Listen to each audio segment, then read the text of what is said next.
Hey dear beautiful souls, it's another lovely day on Epic Tales by Oma.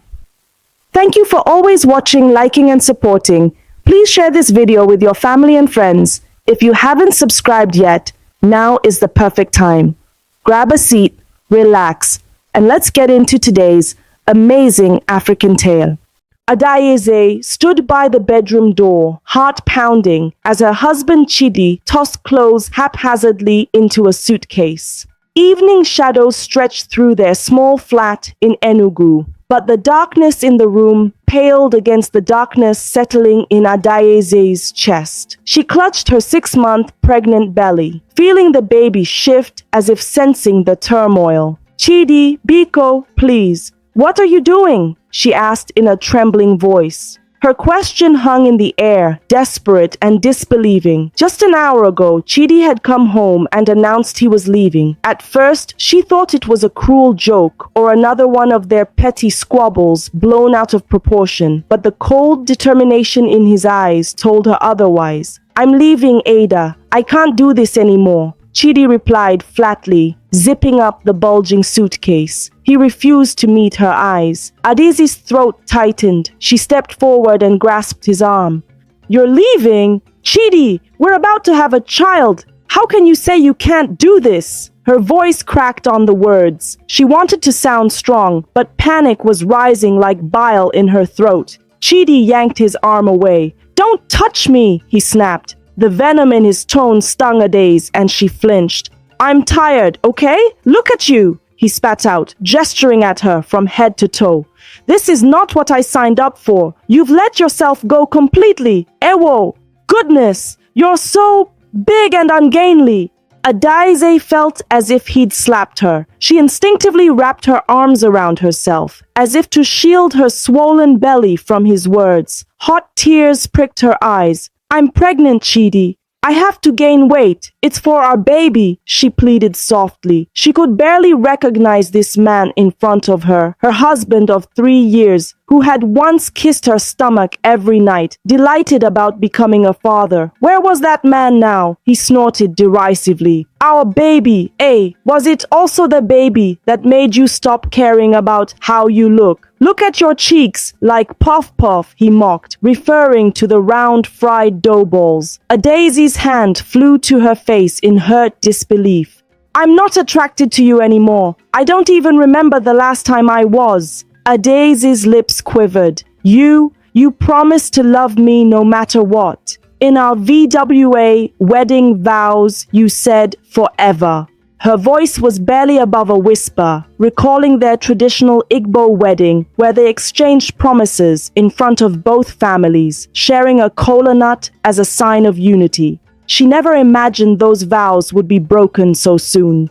Chidi finally looked at her, and in his eyes she saw a hardened resolve. Forever is too long to be stuck with someone I don't love, he said, shrugging. He grabbed his suitcase and brushed past her. Adaze stumbled slightly, one hand on the wall to steady herself. She was openly crying now, tears streaming down her face. Chidi, don't do this, she begged, following him through the parlor, living room towards the front door. We can work on this. I'll do better. After the baby, I can exercise.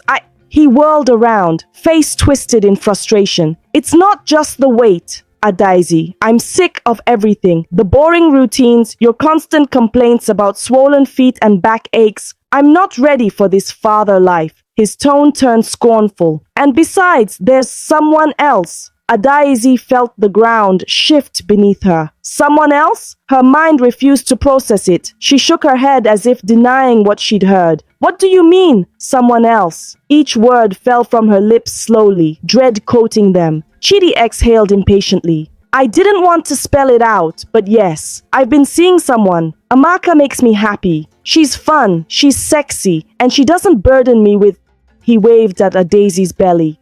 All this. For a moment, silence. Even the crickets outside seemed to pause. Adaze stared at him, mouth open, tears frozen on her cheeks. This couldn't be reality. Her Chidi, the man who used to sing Igbo love songs to her when they were courting, was abandoning her for another woman while she carried his child. Her shock quickly turned into anger and hurt. "How could you?" she cried, voice rising. "I have stood by you through everything. When you were struggling to find a job, when your father was ill, when you had nothing, and now that I need you the most, you betray me." She was shaking, one hand protectively over her unborn child. Chidi avoided her gaze and shifted uneasily. For a brief second, guilt flickered in his eyes, but he masked it with a scowl. "I didn't ask you to stand by me," he muttered. "You chose to, just like I'm choosing to leave now." He reached for the door handle.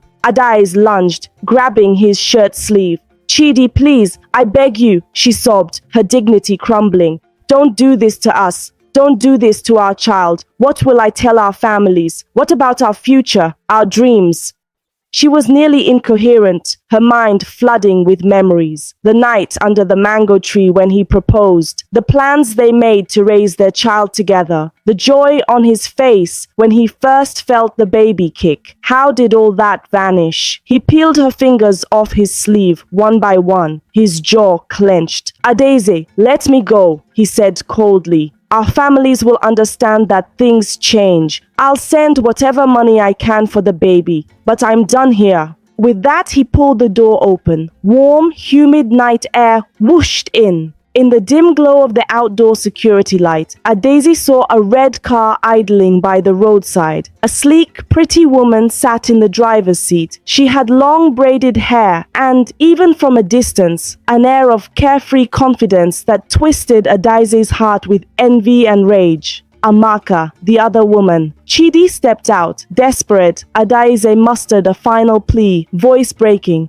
"Chidi, if you walk out now, don't expect to come back. You'll regret this." It was half warning, half prophecy, murmured through trembling lips. He paused in the doorway, back still turned. For a moment, Adaeze hoped her words reached the old Chidi, the loving husband buried somewhere inside. But he only chuckled under his breath. "Regret? The only thing I regret is that I stayed this long." He didn't even look back as he walked to the car. Adaeze stood in the doorway, one hand on the frame to support her weakened knees, and watched through tears as her husband of 3 years put his suitcase in Amaka's trunk. The woman leaned over and kissed Chidi on the cheek before he got in. The car sped off, red tail lights glowing like the eyes of a monster disappearing into the night. When they were out of sight, Adaeze let out a wail from the depths of her soul. It was an agonized cry that echoed in the quiet street. Neighbors peeped out from behind curtains and doors, drawn by the commotion, but she didn't care. Adaeze sank to the ground just outside her door, the cool cement against her knees. She wrapped her arms around her belly and rocked herself, sobbing. There, under the indifferent Nigerian night sky, Adaeze felt truly alone, abandoned by the man she loved, left with nothing but a broken heart and a child on the way. Her tears fell onto her floral maternity dress, darkening the fabric with grief. In between her sobs, she whispered, "What did I do to deserve this? Chineke, God,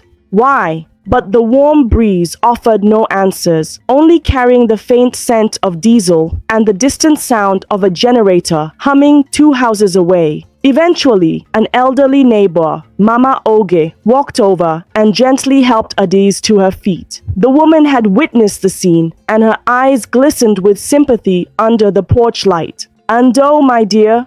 "Sorry," she murmured, slipping an arm around Adaeze's shoulders. Adaeze allowed herself to be led back inside, each step heavy as if her feet were made of stone. Inside the emptiness of their home, Adaeze crumpled onto the sofa. The room still smelled of Chidi's cologne, intensifying her sense of loss. Mama Oge brought a glass of water and urged her to drink. "It is well, Adaeze. Be strong for your baby, Nene dear." Adaeze pressed a hand against her mouth, stifling her cries. She felt anything but strong at that moment. She felt shattered, like a delicate vase pushed off a shelf, impossible to put back together. But as the night deepened and Mama Ogi stayed by her side, patting her back gently, a single resolve began to form in Adaeze's heart amid the despair. She would survive this for the sake of her child. Chidi was gone, and he might never return. Somehow, she would endure.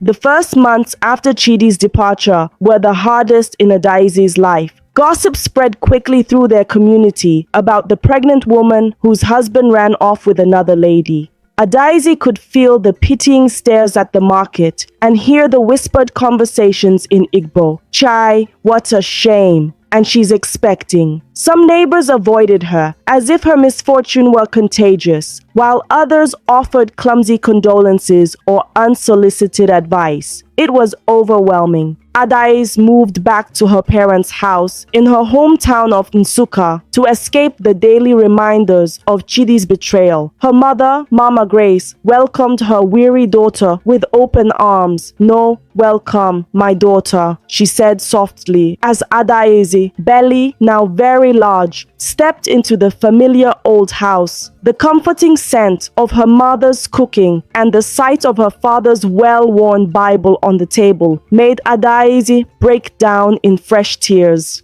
Home, where she had hoped to return with a loving husband and a newborn, now received her heartbroken and alone. Her mother folded Adaeze into a warm embrace. "It's okay, Ada. Let it out," Mama Grace whispered, rubbing her back. Adaeze sobbed against her mother's shoulder, feeling years younger, like a child seeking comfort after a nightmare. Except this nightmare was real. Days turned into weeks. Mama Grace enacted the traditional Igbo practice of omugwo even before the baby arrived, caring for her daughter with devotion. She cooked Adaeze nourishing soups spiced with uziza and uda seeds, believed to strengthen a pregnant woman, and later help a nursing mother recover her strength. Each evening, she heated water infused with healing herbs and gently massaged Adaeze's swollen feet and aching lower back. Under her mother's care, Adaeze's shattered spirit slowly began to mend. They would sit on the veranda during breezy afternoons, cracking ukwa, breadfruit, or garden eggs together as Mama Grace shared words of wisdom. One such afternoon, as Adaeze sat with a faraway look, her mother held her hand.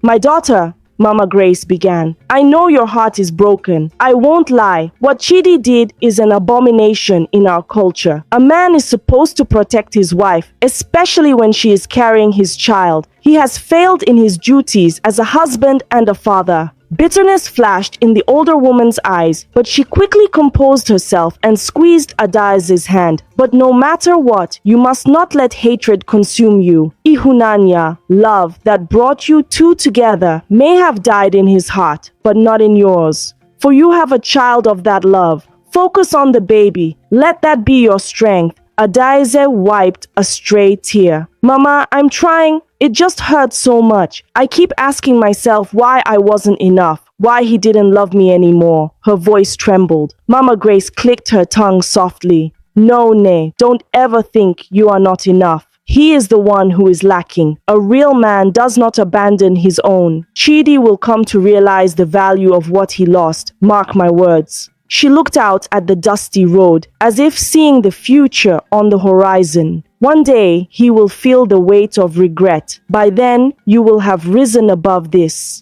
Adaeze looked at her mother, unsure. Could she truly rise above this betrayal? It felt impossible, yet the gentle certainty in Mama's voice planted a small seed of hope in her. When it was time for Adaeze to give birth, her family rallied around her. In the labor room of the local hospital, she cried out in pain, sweat beading on her forehead. She wished more than once that Chidi were there to hold her hand, to tell her she could do it. But the cold absence of her husband was filled by her mother's steady presence. Mama Grace wiped her daughter's brow and whispered prayers in Igbo. "Chukwu na emere nwane." God is doing wonders for the child. He is in control. After a long, arduous night, Adaeze bore a son just before dawn. The first cries of the baby rang out, strong and healthy. Adaeze fell back against the pillow, tears of relief and joy mingling on her face. She had done it. In that instant, holding her wrinkled, beautiful newborn against her chest, she felt a surge of love so powerful it eclipsed her pain. The baby blinked up at her with curious eyes. Adaeze smiled genuinely for the first time in months. "My baby, my precious boy," she cooed softly. When a nurse asked for the child's name for the birth record, Adaeze responded with quiet strength, "Somadina." The nurse, an older Igbo woman, nodded in understanding. Adaeze herself had chosen the name during a sleepless night weeks before. "Somadina, may I never be alone." It was both a prayer and a promise. This child would be her companion and motivation, and with him she would never truly be alone.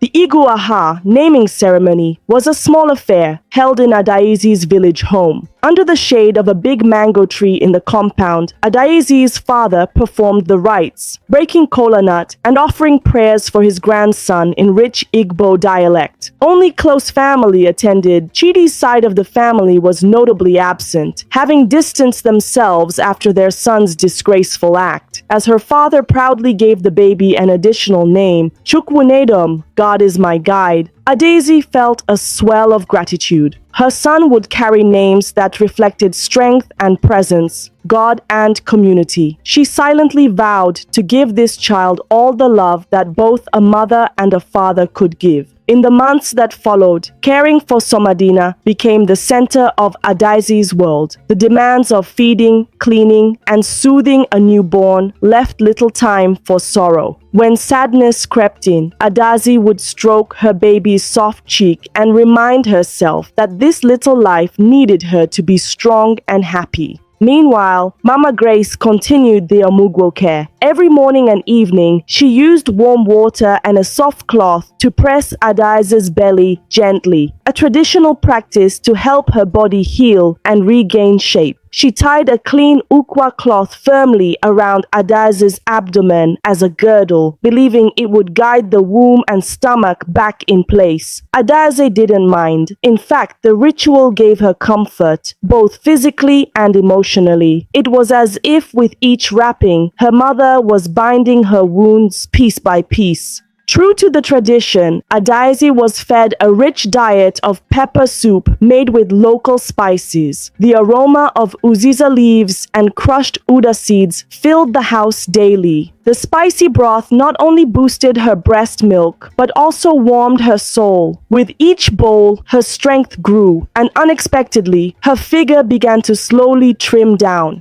Over a couple of months, Adaeze noticed that the pregnancy weight was shedding. Her face lost some of its puffiness. Her hips and stomach gradually slimmed. The weight loss was not her primary aim. She ate well to nourish Somadina, but it became a bittersweet victory. The body Chidi had mocked was transforming, recovering its former shape and even gaining a new radiant quality from motherhood.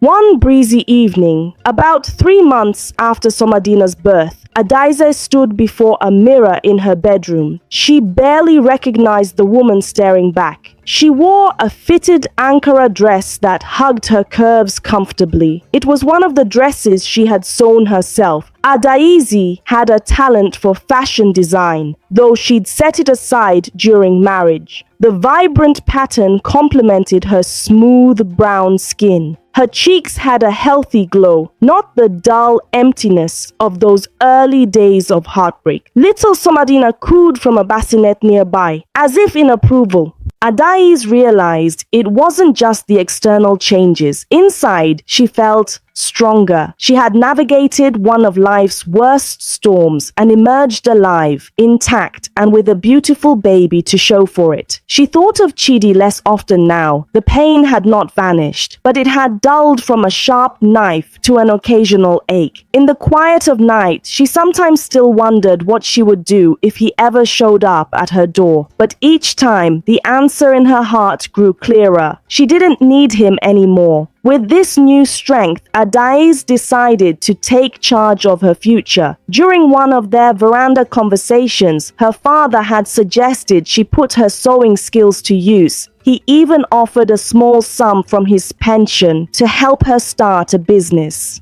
Initially, Adais hesitated. She lacked confidence and worried what people would think. But one morning, as she watched Somadina babble happily, she knew she had to provide him a good life and be a role model.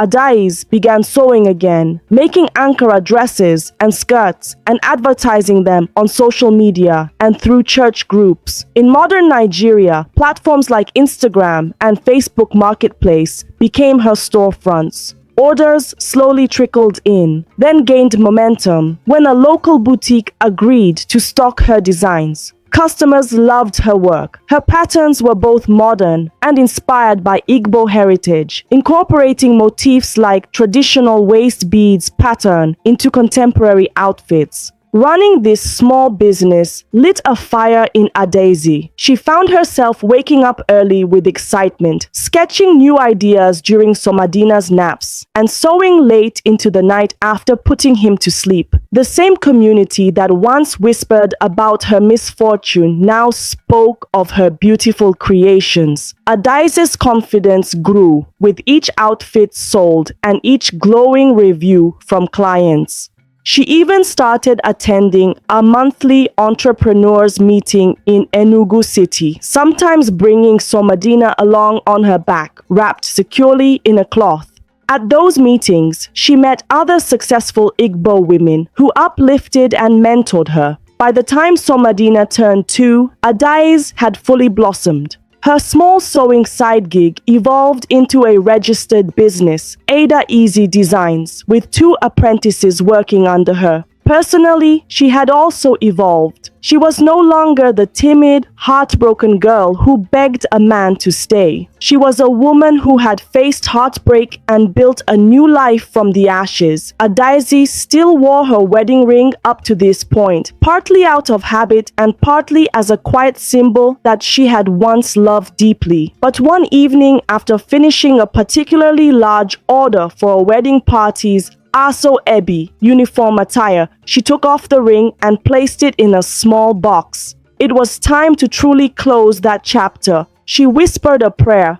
I release the anger and hurt. I forgive so I can be free. With that, Adaisi felt a weight lift from her heart. Little did she know, at that very moment, miles away in the bustling city of Lagos, the man who caused her so much pain was beginning to feel the weight of his own choices, the price of betrayal. Chidi's life with Amaka initially felt like a thrilling joyride. In the weeks after he left Adaisi, he moved to Lagos with Amaka, chasing a new job opportunity and a new life. Lagos, with its neon skyline and ceaseless energy, seemed to promise everything Adaisi's quiet companionship did not: excitement, luxury, freedom. For a while, Chidi was convinced he had made the right decision. Amaka was lively and beautiful. She took him to upscale lounges on Victoria Island where they drank expensive champagne and mingled with the city's elite.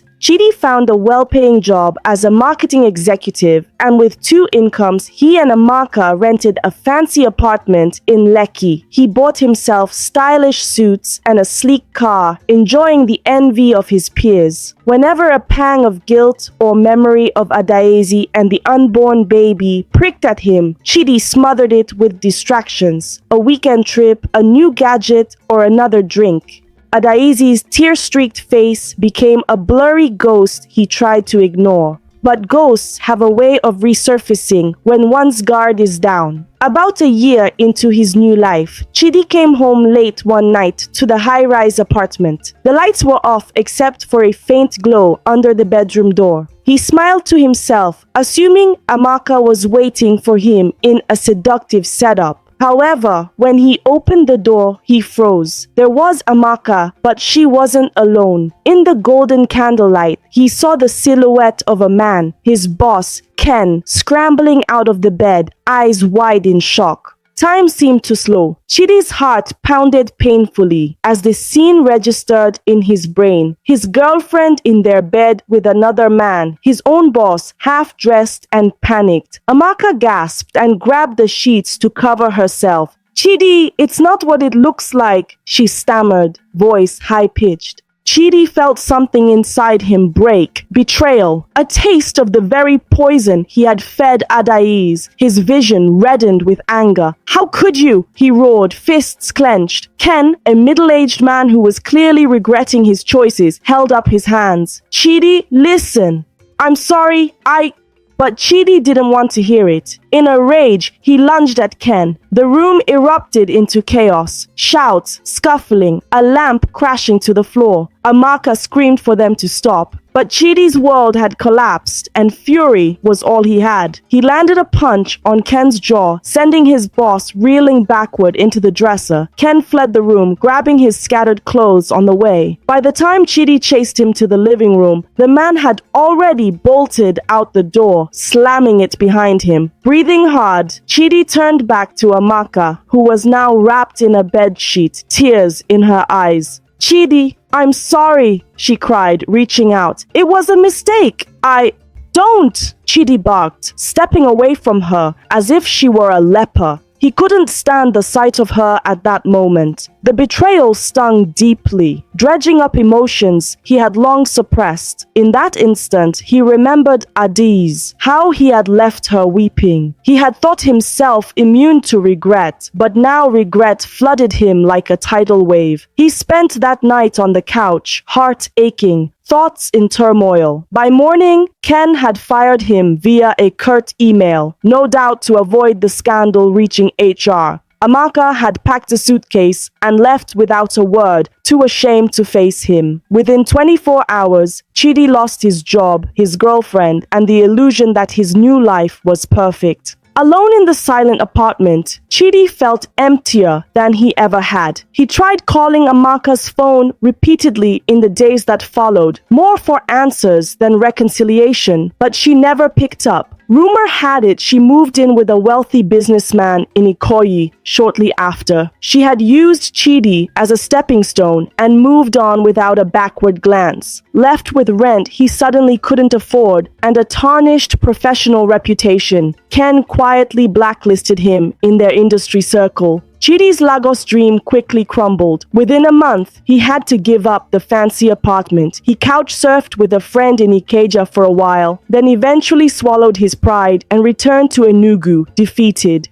Chidi moved back to his own parents' house in Enugu outskirts. Facing his family was another ordeal. His mother, who had initially been defensive of her son, was furious when she learned of Amaka's betrayal and how Chidi's choices left him jobless and alone.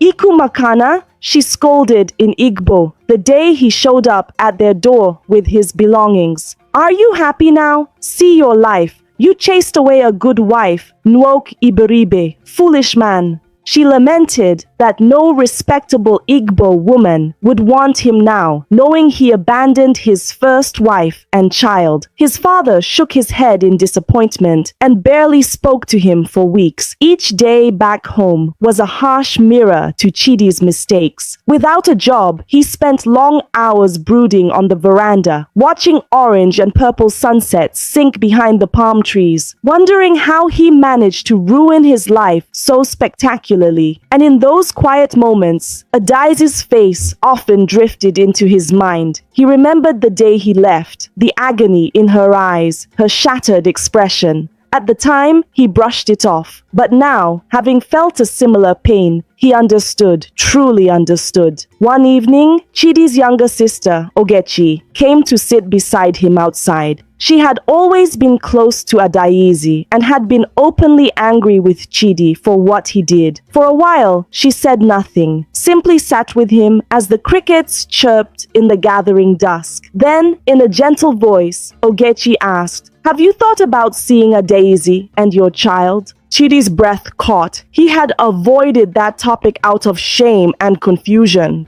"I don't know if she'd even want to see me," he admitted quietly. Chidi looked at his sister in surprise. Adaeze, his quiet wife, who once relied on him, now a business owner. He shouldn't have been surprised. She was always talented and hardworking, but he had never really paid attention back then. Regret gnawed at him anew. And the baby?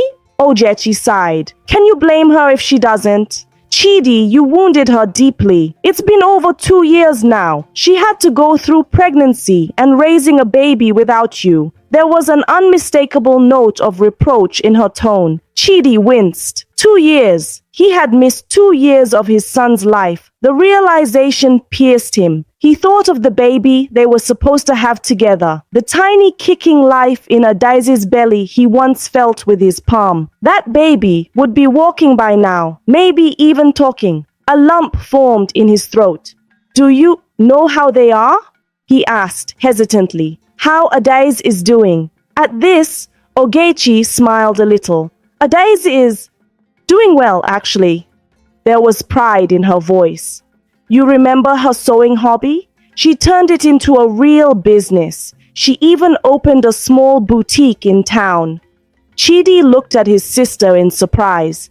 Adaeze, his quiet wife, who once relied on him, now a business owner. He shouldn't have been surprised. She was always talented and hardworking, but he had never really paid attention back then. Regret gnawed at him anew. And the baby? Somadina, Ogechi said, raising her eyebrows at him.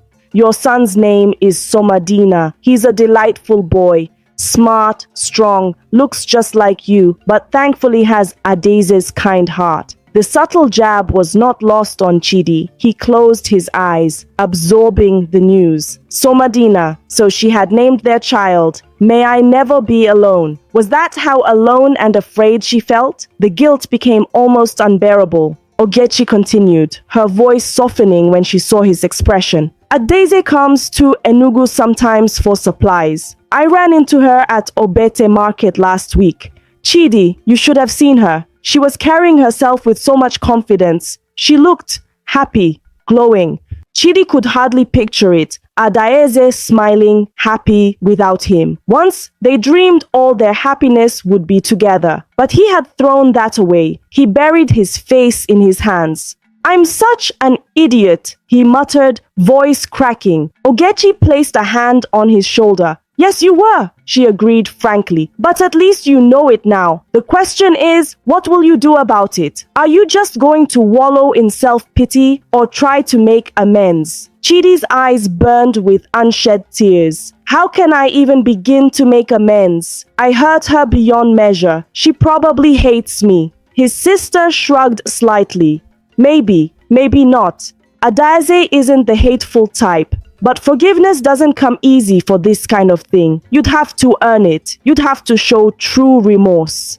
That night, Chidi hardly slept. He kept thinking of Adaeze and Somadina. In his mind, he replayed scenes as he imagined them. Adaeze sewing late at night under the glow of a lamp, their toddler boy playing at her feet. Adaeze laughing, free of the sorrow he left her in. Somadina taking his first steps, speaking his first words without his father present. Chidi felt sick with regret. He knew what he had to do. It was time to face the mess he made, even if it meant facing Adaeze's wrath or rejection. He needed to apologize, to try and be a father to his son if Adaeze would allow it, and to find some way to redeem himself. A humid afternoon sun beat down on Enugu as Adaeze locked up her boutique for the day. She had just finished loading a stack of newly sewn clothes into a bag. She planned to deliver them to a client on her way home. Somadina held onto the edge of his mother's skirt, babbling a preschool rhyme he learned, while Adaeze double-checked that she hadn't forgotten anything. She stepped back and admired the modest sign above her shop, Adaeze Designs. It was printed in bold letters, and just seeing her name up there gave her pride. Wiping a bit of sweat from her brow, Adaeze took Somadina's hand and started down the sidewalk. The late afternoon bustle was in full swing. Street hawkers were calling out their wares. Okada riders, motorcycle taxis whizzed by, and the aroma of roasted corn from a nearby stall wafted through the air. "Mummy, corn!" Somadina chirped, pointing eagerly. Adaize laughed softly. "You want?" she asked lovingly. At his emphatic nod, she steered toward the stall, fishing out a few naira notes from her purse. As the vendor wrapped a roasted corn cob in newspaper for Somadina, Adaize felt a presence behind her. Turning, Adaize nearly dropped her purse. There, standing under the sun with sweat glistening on his brow, was Chidi, older, thinner, and looking like a shadow of the man she once knew. His shirt clung to his chest, his eyes sunken and tired. His once confident shoulders were slouched, and his voice trembled as he called softly, "Adaize." Adaize stiffened. She gripped Somadina's tiny hand tighter, her chest clenched, not out of love,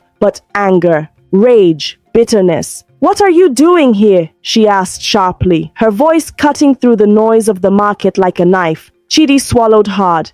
"Please, I just want to talk to you. I've been looking for you." Adaize raised a hand. "Don't you dare," she snapped, her eyes flashing. "Don't you dare come here acting like you suddenly care. After 2 years, 2 whole years, Chidi." "I know," he said quickly. "I know I hurt you. I came to say I'm sorry. I want to see my son." "Your son?" She cut him off. "Which son? The one you abandoned in my womb while you chased another woman? You're not his father. You're just a stranger." Somadina looked up in confusion. "Mummy, who is he?" he asked innocently. Adaize looked down at her son, forcing a smile. "Just a man from my past, and wham, nothing to worry about." Then she looked up at Chidi and added coldly, "And he's staying in the past where he belongs." "Please, Adaize," Chidi begged. "Let me explain." "No," she said firmly. "Save your explanations. I don't need them. We're doing fine. I've moved on. We don't need you." She turned and walked away, pulling her son gently along. Chidi remained frozen in place, watching her walk away without turning back. The rejection stung, but he knew he deserved it. A few days later, Chidi took a bold step. He cleaned himself up, wore decent clothes, and went to visit Adaize's parents. His heart raced as he approached their family compound. With trembling hands, he knocked on the gate. Mama Grace opened the door and gasped, "Chidi, what are you doing here?" Her face darkened immediately. "Mama, please," he said, falling to his knees. "I know I've wronged you and your daughter. I came to beg. I want to make things right." By now, Papa Chuka had stepped out with his cutlass in hand. When he saw Chidi, he gripped it tighter.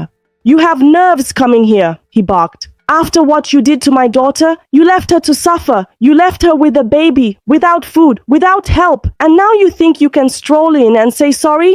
Chidi bowed his head, tears in his eyes. "I'm sorry, sir. I know I was foolish." Before he could finish, Papa Chuka raised the cutlass high and shouted, "If you don't leave this compound now, I'll cut off your ears." Mama Grace shouted too, "Get out before I pour hot water on you." Terrified, Chidi scrambled to his feet and ran off as neighbors watched and whispered. Even after that humiliation, Chidi didn't give up. Every week, he sent gifts to Somadina, books, toys, clothes. He never addressed them directly to Adaize, but always wrote, "From someone who will never stop loving you both." He also found a small job in Enugu just to be close. Every Sunday, he sat at the back of Adaize's church, watching her and Somadina from a distance. He never forced a conversation again. But one rainy afternoon, fate gave him another chance. Adaize was stuck at the roadside, her car tire flat and Somadina crying in the back seat. Chidi was passing by and saw them. He rushed over with an umbrella and said nothing. He bent down, changed the tire in silence, and left without waiting for thanks. That small act touched Adaize deeply. Mama Grace, too, began to watch Chidi from afar. He would sweep the church compound quietly on Saturdays, volunteer during community events, and was seen giving food to orphaned children. One day, she told her husband, maybe he's truly sorry. Papa Chuka grunted, he better be, but I still don't trust him. Somadina was now old enough to ask real questions. One evening, he asked his mother, "Mummy, why don't I have a daddy like other boys?" Adaisy's heart broke. She couldn't lie anymore. "You do, Nwam. He made mistakes, but he's trying to make amends." The next Sunday, Somadina saw Chidi outside church and ran to him. "My mummy said you are my daddy," he asked. Chidi knelt down, eyes full of tears. "Yes, I am, and I've missed you every day." That night, Chidi couldn't sleep. He took his phone and typed a message to Adaeze saying, "I'm deeply sorry for the way I treated you years ago, but I'm a changed man for real. I wish you could give me chance to see you one evening." Adaeze agreed to meet Chidi one evening. They sat under the big mango tree in her family compound. "Why didn't you fight harder for us back then?" she asked softly. "I was a fool, Adaeze," Chidi replied, "but I've changed. Not because I expect you to take me back, but because I want to be a better man for Somadina. And if you ever give me a second chance, I'll cherish it forever." For a long time, Adaeze said nothing. Then she whispered, "Prove it." Slowly, "I'm not the same woman you left. I'm stronger now. I won't allow nonsense anymore." Chidi smiled gently. "I wouldn't expect you to."